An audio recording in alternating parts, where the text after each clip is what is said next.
Hello everybody, welcome back once again. I've got another quick, sort of quick, less quick than some other videos, Octopath Traveler 2 video, and this time we are obtaining the Conjurer job.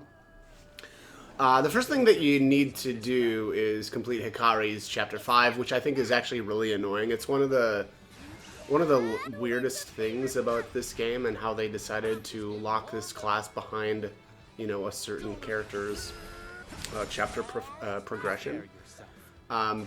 Basically every other advanced class is not locked in this way, but whatever. That's the way that they did this, right? So, anyways, the first, basically we have to do 5 fights here in the, whatever this tower thing is. And the first one is Glenn here. I'm mostly just going to be blowing these enemies up. I did notice I had Agnea here, and she doesn't have a dance partner, which is silly. I vaguely remember doing that in my first pass through the game, and I'm not sure why I didn't go and pick up a new character for this, but, you know, it is what it is, and I'm forgetful, and that's sort of the way I do things. But anyways, could have done things a little bit better here, but not that big of a deal. My characters are, I don't know, somewhere around level 8. Well, most of them are around level 80 here, so I guess maybe like Agnea might be a little bit lower, but that should kind of give you a little bit of a frame of reference for how I'm just going to be obliterating everything. But as usual here, Hikari with Frenzied Fire is solid. Most of these enemies have a weakness or a vulnerability to bow attacks, and so he's going to be able to shred shields basically on every fight because of that. So I did do Lion Dance here to get Hikari's attacks strength up a little bit. I did kind of my standard like Seal of Diffusion for Partitio in all these battles. That probably wasn't really necessary, again, mostly because of my levels, but you know, if you're not as leveled, that may be a good idea, right? Just do Seal of Diffusions and then some side steps. You can pair that up with Agnea and using Seal Teach Seduction on Partitio. I did that for the final fight, and then that way you can do Reflect as well. So, you know, a lot of different things that you can do here, but yeah, I'm just finishing this off with Hikari. The other great thing about Hikari and his Frenzied Fire is that I do have the battle-tested bow on him. You know, that it's just a solid weapon. You can get an easy one. There's 2 different ways to get those. There's an easy one after Ochet's final chapter. Her chapter, I think actually she only has kind of technically 3 chapters, but anyways, the lady in Beasting Village, Kohaze, I think is her name. She'll be on the eastern side of town. That's an easy way to get a battle-tested bow. I think you either have to buy it or steal it. I don't know if you can steal from her though.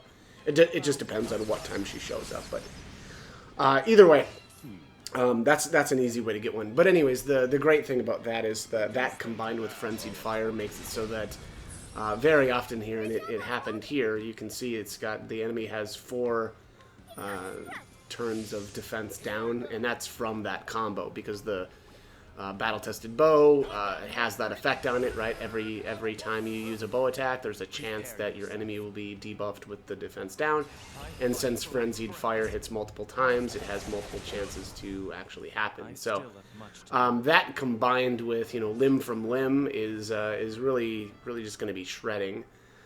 So a lot of these fights are just going to be really easy because of that combo, and then on top of that, again, giving Hikari the buff from Agnea,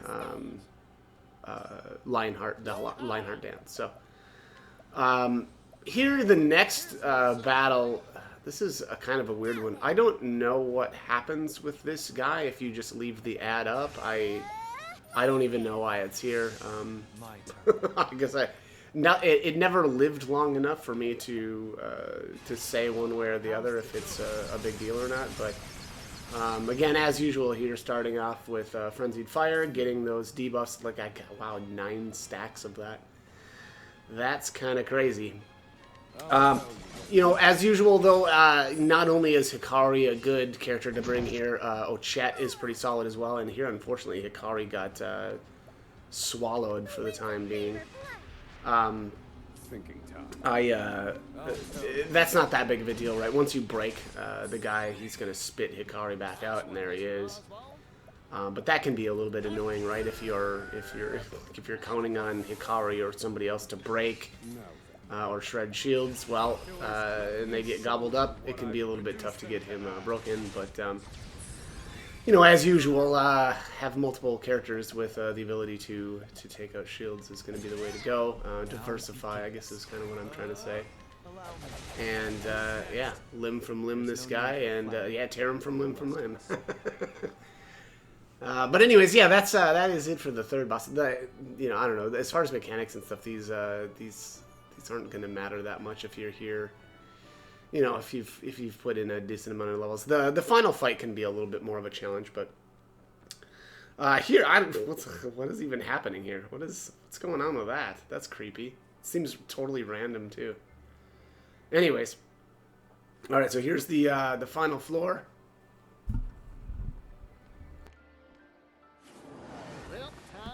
Just gonna go ahead and skip that scene so that we can get right on into the fight.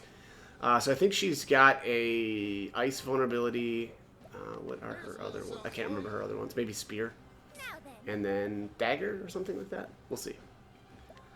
But yeah, so a really good battle to do the Seal Teach Seduction, and she got a bow as well. Okay, well, yeah, that's good stuff. Seal Teach Seduction and the Reflect from the Arcanist class. Eventually, she'll start buffing herself with the Conjurer buffs that make it so that her physical attacks will also deal some sort of magic damage. And the great thing is you can sidestep the physical damage if you've got, you know, Particio as an Arcanist here. You can use Seal of Diffusion and then sidesteps, which again I've been doing for the all of the rest of the battles. But also you can use Seal Teach Seduction on him, and then he can use Reflect on everybody. So basically you will be, I think, entirely invulnerable to her different attacks. So keep that in mind. Great, you know, as usual, Particio Dancer is, or Particio Arcanist plus a Dancer is just amazing.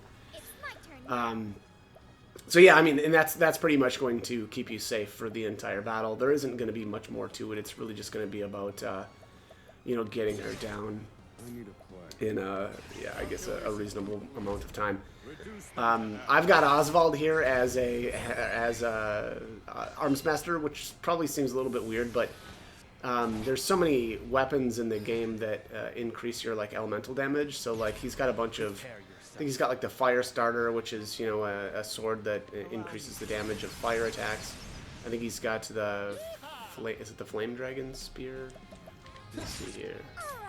Fire Dragon's Glaive, which is a polearm, and yeah, that also increases fire damage. Same with the Moon Eater Dagger, increasing fire damage. So a lot of different stuff that's increasing his elemental damage, which is why I've got him as that, as opposed to like maybe Hikari.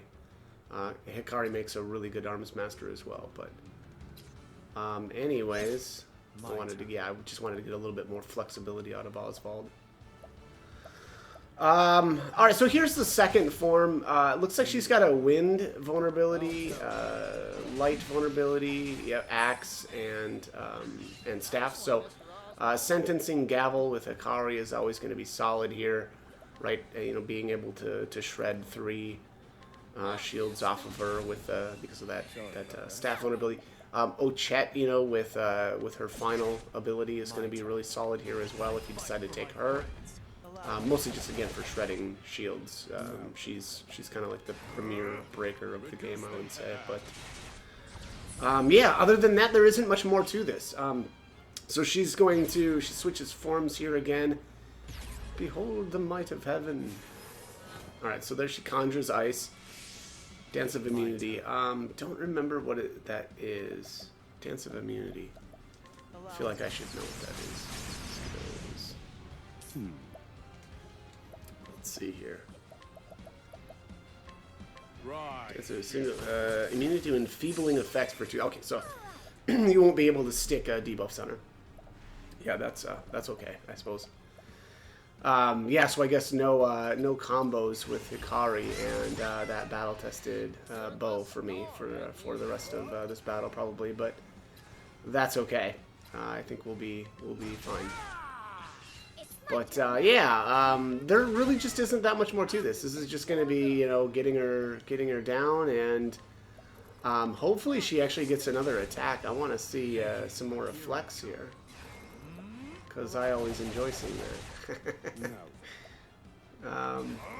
Yeah, I don't know. I think there's always, you know, something fun about using the enemy's attacks against itself. There it is, attack, and then the reflect. So did she use wind there? I was probably talking over and missed her changing her elemental attack to wind. It looked like wind anyway. But I mean, sometimes you can get lucky, right? If she uses, I think she used Conjure Ice right away, right? And if she reflects that ice back on her, that'll actually break her shields as well. So, you know, really, really good stuff. And this, I think, is the kill shot. Yeah, I don't know. That looks like that's wind, too. I'm not sure, though. That doesn't seem right, though. What did she use? Something like a blessing from the heavens or something like that? That doesn't seem like that would be wind damage, but whatever. Doesn't matter, because that's it. So, we get the Proof of the Conjurer, which is going to unlock the Conjurer class. Again, it's a bit of a shame that they stick this behind Hikari's final chapter, but you also get 20,000 leaves there, and the Conjurer's Raiment, which is a pretty solid armor, very, very high elemental defense, and also recovers HP after taking action. So, as always, hope the guide was helpful, and thanks for watching.